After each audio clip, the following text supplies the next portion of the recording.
Hey, you're wide receiver Khalil Shakir, right? I sure am, kid. Here, go long. Whoa! You're pretty good at football, man. And you guys are pretty good at pizza. Oh, sick. Dude.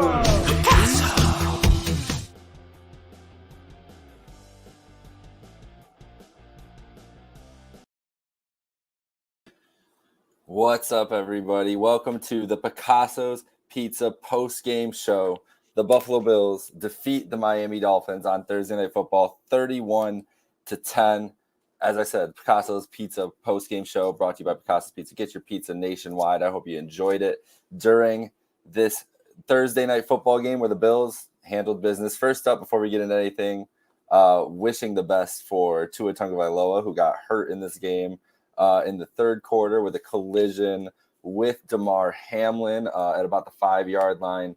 He was ruled out with a concussion. The report was that he was in the locker room with his family. He was, responsive, able to move all extremities. But, with a guy like Tua, with the injuries that he's had, the history he has with concussions, you just hope for the best for that guy and hope he's safe. And that happened later in the game. After the game was well in hand, but yeah, you just hope for the best for Tua. So I wanted to get that out of the way first. But let's get into it. Let's get into the game at large. The Buffalo Bills taking down the Miami Dolphins 31-10. Whew, man, there's so much to say about this game. So much good to go. Like, honestly, if you listen to me either earlier on the pregame or this week on the Pay the Bills podcast, I was pretty confident in the D-line taking over this game, and Ed Oliver took over this game at a couple different plays. Von Miller with another sack this year, which is a welcome development for a Bills D-line and a guy that they really wanted to see perform. The D-line took over, but Christian Benford held his own. I can't wait to see the stats of what it looks like when people threw at Benford today. He caused the first interception to Jamarcus Ingram, which was a beautiful play on a deflection. The secondary was swarming, deflected, and Ingram was in the right place, right time. Second time, he had great coverage. Great coverage. Deep, was over the top, and was in good position. And the play before the first interception had great coverage on Tyreek Hill. Benford was great. Douglas was making great plays in the secondary, making tackles in the secondary too. It was a wonderful defensive effort from the secondary. And this defense just looked like, I don't know, man, it's crazy. Like, there was so much negativity around this defense. And from me too, I thought they were going to be average this year, honestly. But that defensive line was the X factor. If they could play like an elite unit, they can take over games. And they just bullied the Miami Dolphins on the defensive line. That was the story of the game. I mean, it was really one good drive for the Dolphins and then nothing else. They were just getting bullied. Tua only ends up with 145 yards passing. Obviously, he left the game early. A-Chain had a good game running the ball, so that was where they were effective. The Dolphins actually outgained the Bills 351-247, but those turnovers were killer. Tua didn't look sharp the whole game, even before the injury. Obviously, he didn't come back in, but before the injury, did not look sharp. It wasn't the sharpest game. The Bills were upsetting his rhythm. They had great coverage, and they were able to get pressure with 4 the whole game. Disrupted Tua. So the defense, it was a great performance. Honestly, an encouraging performance. If you were worried about this defense at all, it was encouraging in every single way because this defensive line is the great equalizer. That's the one thing you can't do anything. If there's a defensive line that's just going to dominate a game, it's going to wreck an offense's whole game plan. And the Bills through 2 games have shown their defensive line has that capability. And holding this offense it was just a bully ball game. And holding this offense into check, letting up the yards, but playing tight in the red area and taking advantage of turnovers when you can, forcing Tua to make some bad decisions. The throwaway to Ingram, the pick 6 throwaway to Ingram was just a horrible decision by Tua. Like, you just got to eat that sack and take it the next play. But what can you say there? Josh Allen's stat line, only 13 of 19 for 139 yards, because he was not the story of the game for the offense for the Buffalo Bills. It was James Cook. James Cook with a 49-yard touchdown run in this game, 78 yards on 11 carries, 7 yards a carry, and then had a touchdown catch for 17 yards as well. Cook was awesome today. And this is the thing I kept harping on earlier today. I tweeted it out a couple times during the game too. James Cook is the Bills' best offensive player outside of Josh Allen. Like, we were worried about, like, oh, who's going to be the skill guy? Who's going to be the number one receiver? Is Kincaid going to be the number one receiver? Like those types of things. James Cook is their best skill guy. And no one really accounted for that. And the thing also with this offense is that you want to talk about bully ball on the defense. They've been bullying people on the offensive side of the ball. Deion Dawkins looks like he's in the best shape of his career, looks like the best he's ever looked in his NFL career. Spencer Brown looking like he's worth all that money. The interior of the offensive line was better today. I can't wait to see what the pass protection stats were today. I mean, it's easy to run through when you got big holes. Like there's some plays on this game. If you go look back, James Cook has a huge hole to get through. And that's money, right? Like that's what you can, when you can do that with a guy who's as good as Cook, who's as shifty as Cook and dynamic as he is.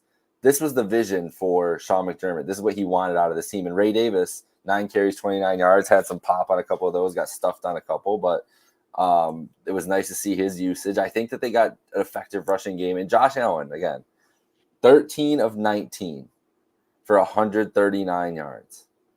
And they win this game by 3 scores. He was efficient again today, and they didn't ask him to do a lot, and he didn't have to do a lot. And the thing is, there was good coverage early on. There were some plays that you're like, man, Josh, you're getting, kind of lazy in the pocket. You're getting too excited in the pocket trying to bounce out. What are you trying to do, Josh? And it really wasn't that as much as he was being safe, and he wasn't going to let a turnover affect this game. He did drop a snap at one point, but it didn't hurt the team, and then he didn't make a stupid decision after it to try to make up for it.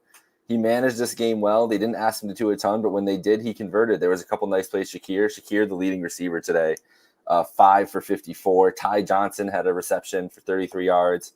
Dalton Kincaid, 4 catches for 33 yards. So more involvement for Ty Johnson or for Dalton Kincaid.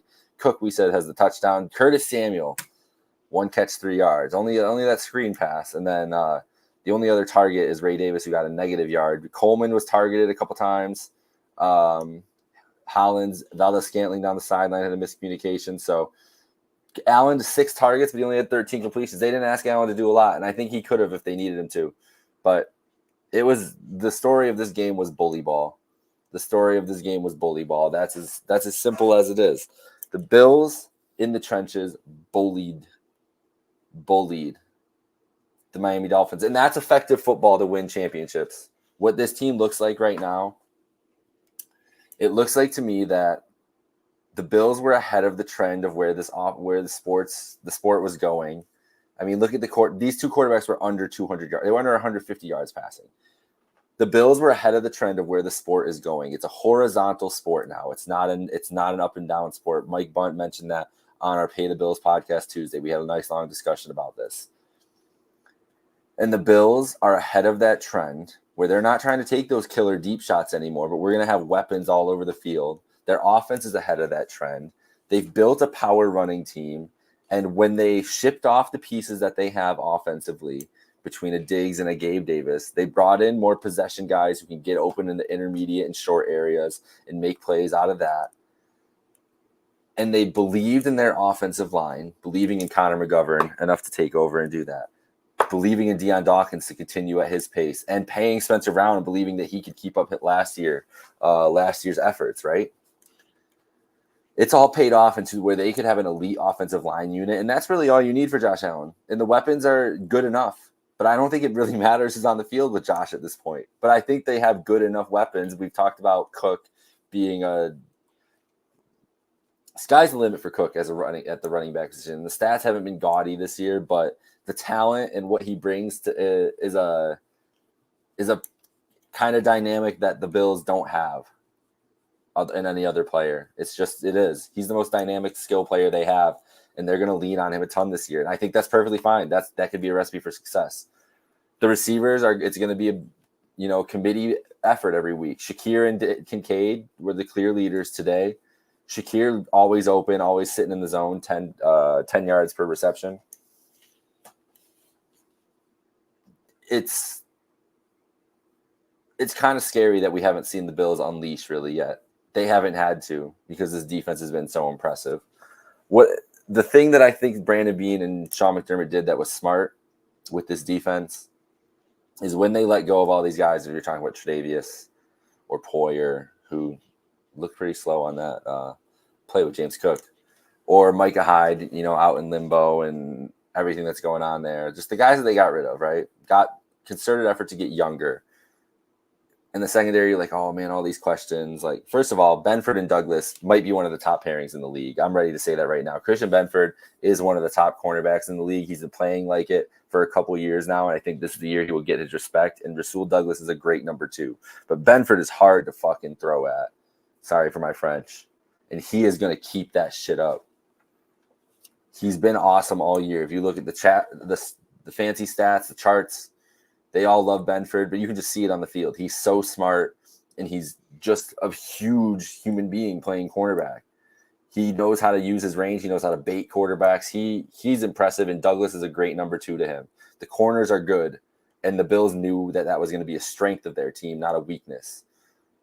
Balin Spector and Dorian Williams played great. Dorian Williams has looked awesome, I think, the first couple weeks for the role he's playing in replacing Matt Milano. He's attacking the ball. He is not let up a lot of yards after catch, hasn't let up a lot. Even if he misses in coverage, he's made a lot of tackles. So that unit's good. The safeties were whatever today, but they're not going to be the strength of this team. That is what it is. The D-line is dominant, though. And what Bean did was say, hey, this is the year for this D-line. This is the year we can afford to get rid of all these guys in the secondary who have been leaders and stars and all that other thing, because this is going to be the year that Greg Brousseau breaks 3, and he had an awesome game again today. Looked like the beast. He said this is going to be the year where Ed Oliver really breaks free. Ed Oliver was wreaking havoc all game, had a sack, drew a holding call. Von's going to get healthy. Von looks healthy, 2 sacks for 2 games. Daquan Jones healthy, looking good there too. Epineza looks good, getting pressure all over the place. Ed Oliver, 2 tackles for loss and a sack today. Von Miller, a sack and a tackle for loss. Balin Spector, 10 tackles. DeMar Hamlin, 10 tackles. Dorian Williams, 10 tackles. I think it's a good unit. I think they figured it out. And they're only going to get healthier. Taron Johnson's going to come back. We'll see what happens with Terrell Bernard. They said it was a pec, so hopefully he comes back soon. Want to get healthy, and prayers up to Tua again. I mean, that was scary to see. But Bernard, I'm sure we'll get an update. The next game, Monday Night Football against the Jacksonville Jaguars. That should be a fun one. But the Bills get the most important thing about that is they get 11 days off, so we'll get a lot of rest for a Terrell Bernard, for a Taron Johnson. The Bills could be close to full health going into that game. The last thing I want to touch on as we wrap up the post-game show here, a couple things actually. I mentioned it before coming into this game, the national narratives that are going to come in. I can't wait to listen and watch and consume everything about this game tomorrow. The fact is, the Miami Dolphins, they were the 3rd favorites. They lost a lot on defense. They're not on the level of these top AFC teams. They're just not. And last year was a Bills year that, looking like, to me, honestly, last year looked like the down year for the Buffalo Bills. The Bills look like a stronger team this year. The Bills look like a more physical team than they've ever been in years past, and I think that bodes well for them more than anything else. These are 2 wins this year where it might be, maybe it's a little bit overhyped, but this is a game that you go out and you just take from this Dolphins team. And now the schedule, you get the Jags at home. We'll see what the Jags do this weekend. That's a game that the Bills should win, though, and that's 3-0 heading into Baltimore. And if you win at Baltimore and you're 4-0, I know I'm getting ahead of myself here, but they might be undeniable at that point. Now, this Jags game might be a little tricky, but I think the Bills are a better team than the Jaguars from the small sample size that we have. We'll see what the Jaguars do against a stingy Browns defense, although Myles Garrett might be hurt, and we know that offense is struggling. So it'll be interesting. But this Bills team, I don't know. I just love what I've seen so far from the personnel, and I think it's a personnel and it's a style of play that is more likely to be a sustained winner in the NFL. So I'm looking forward to Monday night. I'm going to enjoy this Victory Thursday. You Bills fans go out and enjoy this Victory Thursday. Shout out to our sponsor, Picassos. Thank you for joining along here on the Picassos postgame show. I am signing off for the evening. It is late. I know on the East Coast, I'm here in Chicago. I know it's late there. So y'all have a good night. Enjoy your weekend. Watch some Red Zone Sunday. We'll be back for Pay the Bills podcast on Tuesday. Trainwreck Tonight will take place Monday. And then we'll be back here for the pregame and postgame on Monday Night Football in a couple weeks. 11 days, though. We got a little bit of a break, kind of sprint and then a little bit of a break. So thank you all for joining. Have a great night, folks.